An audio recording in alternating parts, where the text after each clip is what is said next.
La tienes en la mesa de la cocina ahora mismo. Un bote sencillo, blanco, crujiente al tacto. El poder ancestral de la sal, y su arma espiritual, oculta a la vista.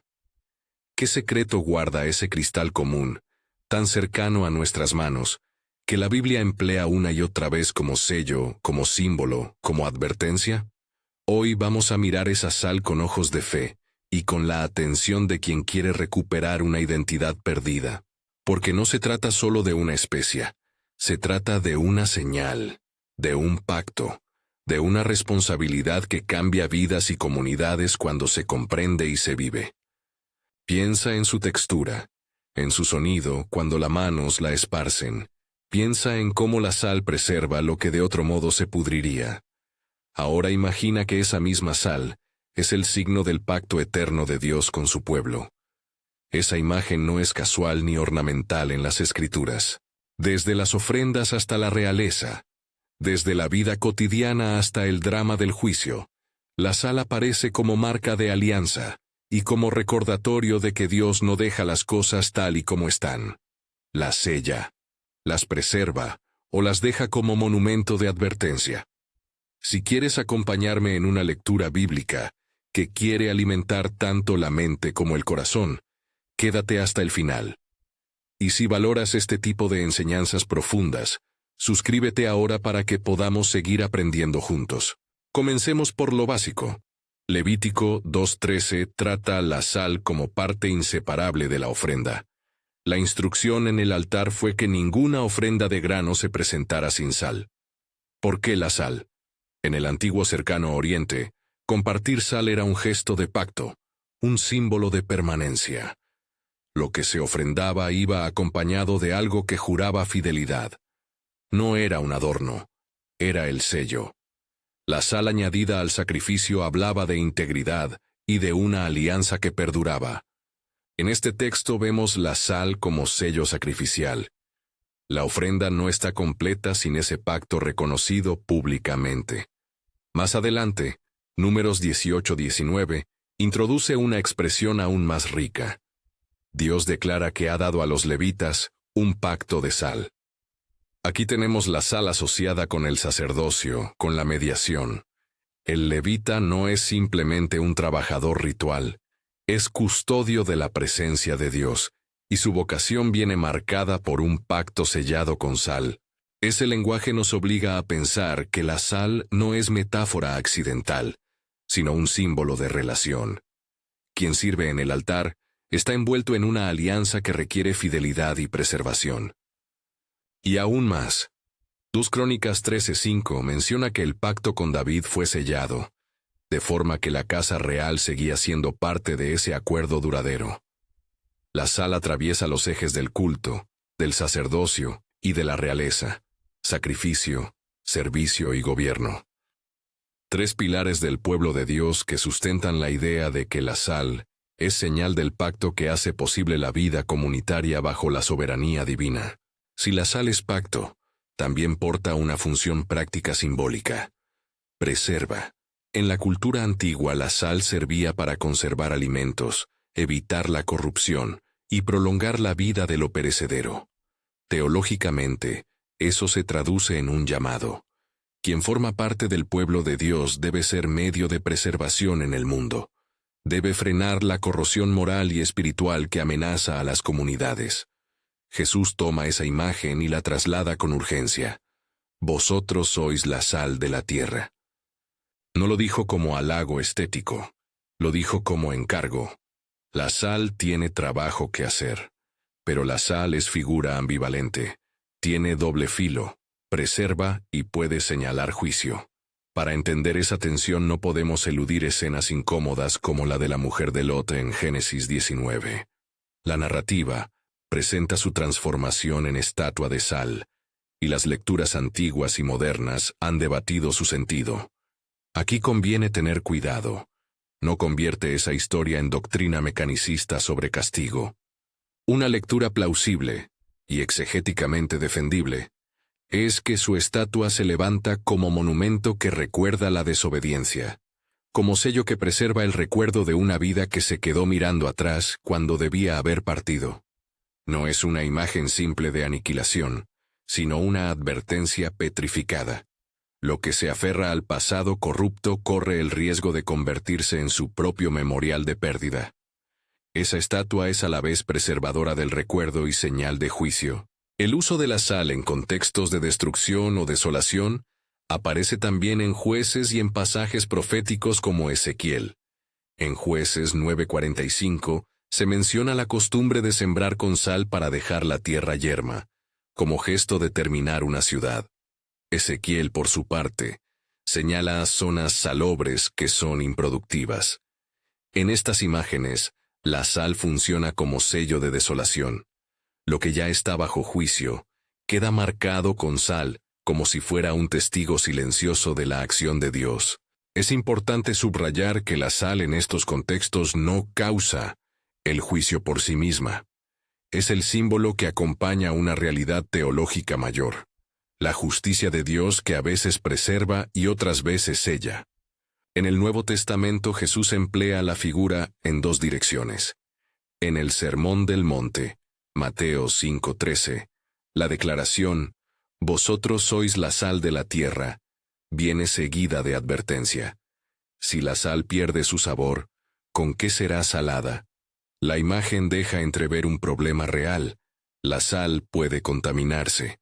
Culturalmente, en torno al Mar Muerto, había sal en gran cantidad pero mezclada con impurezas minerales.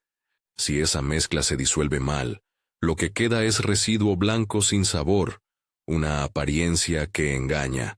Parece ser sal pero no cumple la función preservadora. Jesús está señalando un peligro espiritual. La comunidad que conserva la forma externa pero ha perdido el poder esencial deja de ser útil. Se convierte en apariencia sin eficacia. Esa pérdida del sabor bíblico equivale a pérdida de misión. Para entender mejor la metáfora técnica detrás de perder el sabor, conviene mirar la geografía y la química históricas.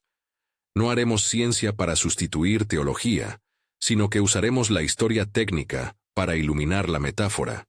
En áreas como el Mar Muerto, la sal no existe en forma pura como la sal de cocina moderna. Hay sales complejas y depósitos que incluyen yeso y otros minerales. Si la sal utilizada para conservar se diluye o se contamina con otras sustancias, su capacidad de preservar disminuye. Eso es exactamente la advertencia de Jesús, que no habla de magia sino de eficacia. La sal puede estar presente en apariencia, pero haber perdido su función. De igual modo, un creyente puede mantener la forma externa de la fe y perder la esencia que preserva la vida: amor, verdad, fidelidad. Marcos 9 introduce una expresión que ha generado reflexión. Toda cosa será salada con fuego, o seáis salada con fuego, según traducciones. ¿Qué significa eso? Hay dos lecturas plausibles, y ambas nos enriquecen. Una entiende el fuego como purificación sacrificial, otra como juicio que demuestra que permanece. La primera lectura ve el proceso como refinamiento. La sal pasa por la prueba del fuego y sale más pura, más capaz de cumplir su misión. La segunda ve el fuego como el momento en que la sal revela su carácter. Si la sal resiste, conserva su sabor; si no, se pierde. Ambas lecturas subrayan la seriedad del llamado. Ser sal implica disposición a ser purificado, a que lo que está en el corazón sea transformado, y también la posibilidad real de fracaso, si no se permite esa purificación. En esa línea, la tradición profética y sapiencial nos recuerda que la purificación comienza en la raíz. No va de curar síntomas superficiales, sino de atender la fuente. Aquí quiero que miremos una escena concreta que ilustra poderosamente esta lógica. El relato de Eliseo en 2 Reyes 2. En un pueblo el agua era dañina. La gente vivía enferma y la tierra no daba fruto. Los hombres presentaron el problema a Eliseo, y él no ofreció una solución cosmética. Tomó una vasija nueva, arrojó sal a la fuente y declaró que el Señor había sanado el agua. Es un gesto que hoy podríamos malinterpretar si olvidamos la dimensión simbólica teológica. Eliseo no estaba aplicando una receta mágica de mortalidad. Estaba actuando como portavoz del pacto que transforma la fuente, la raíz de la vida de un lugar. La sal, aplicada en la raíz, simbolizó restauración que irradió hacia toda la comunidad. Es una imagen potente para el creyente.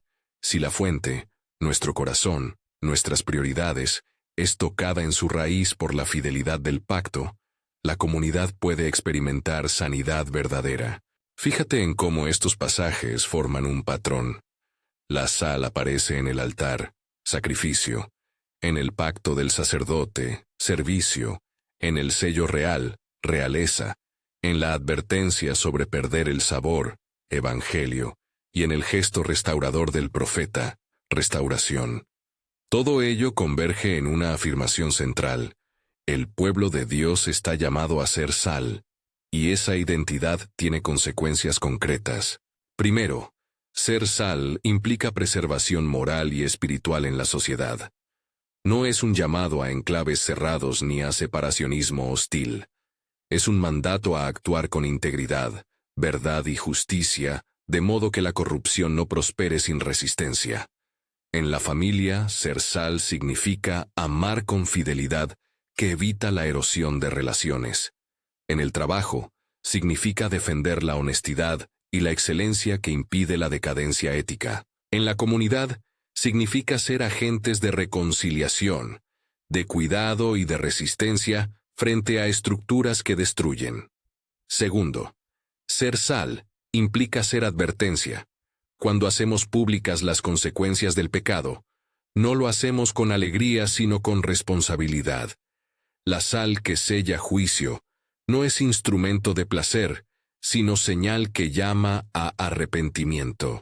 Cuando la Iglesia presenta las consecuencias del pecado, lo hace con compasión y con claridad, para que las personas reconozcan su necesidad de Dios y no se queden petrificadas mirando atrás, como la mujer de Lot.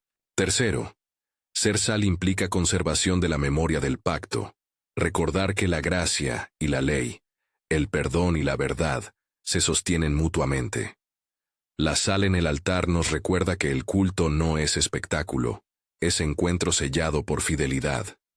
Quien entiende eso no puede reducir la fe a un conjunto de sentimientos privados. La fe es pública, realiza comunidad.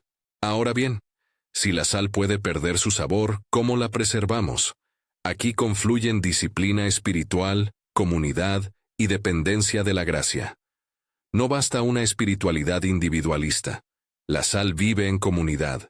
La vida devocional, el ejercicio sacramental, la confesión, la práctica de la justicia y la misericordia, todo ello, son medios por los que Dios protege nuestra sal, la purifica y la hace efectiva. Permitamos la metáfora de Eliseo. En vez de tratar solo las consecuencias, debemos aplicarnos a la raíz. ¿Cuál es la raíz?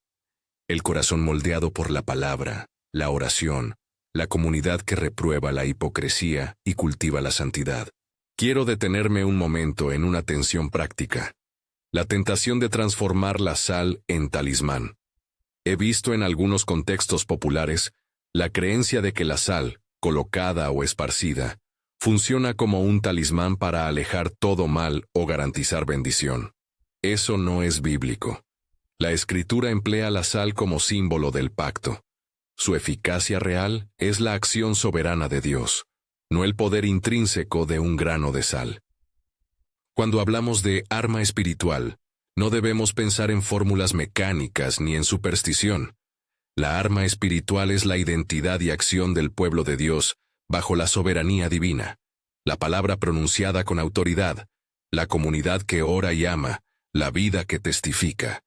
Esa es la arma, la presencia fiel de la alianza desplegada en la historia.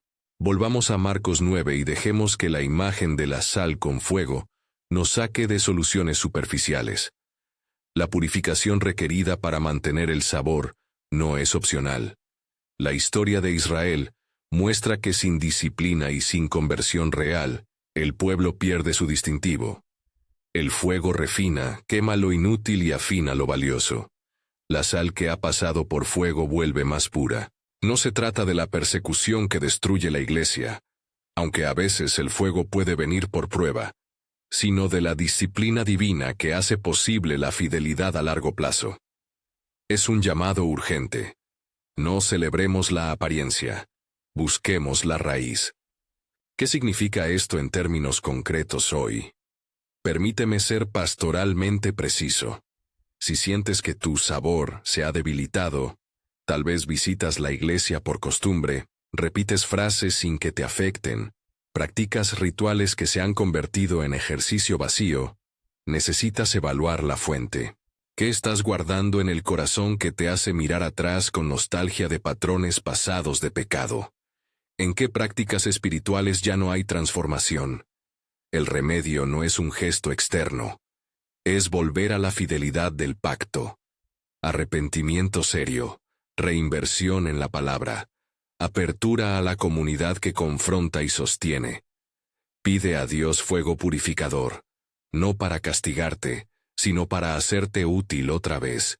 Si eres líder, hay una responsabilidad añadida. La sal que se diluye en la comunidad muchas veces comienza en la administración de la vida espiritual. Compromiso superficial, mensajes que evitan la verdad incómoda, falta de disciplina. Jesús no llamó a sus discípulos a ser agradables salones de belleza espiritual, los llamó a ser agentes que preservan la vida. Liderar es proteger la calidad salina de la asamblea, enseñar con rigor, practicar el perdón y la disciplina, cuidar que las fuentes del corazón se mantengan limpias. Quiero que miremos de nuevo a Eliseo. Su gesto fue simple, pero no fue supersticioso. Tomó una vasija nueva, arrojó sal y habló de sanidad. ¿Qué podemos aprender? Primeramente, que las soluciones simbólicas tienen poder cuando están conectadas a la obediencia y a la palabra que trae renovación. Segundo, que se debe intervenir en la fuente. Los programas que solo tratan síntomas no restauran comunidades. Tercero, que la restauración no es automática. Depende de la acción de Dios y de nuestra disposición a cooperar. La sal en la raíz trajo recuperación real, pero fue la palabra profética la que la activó. A partir de todo esto llegamos al clímax de nuestra reflexión. Jesús dijo que ustedes son la sal de la tierra. No es una identidad opcional, es constitutiva.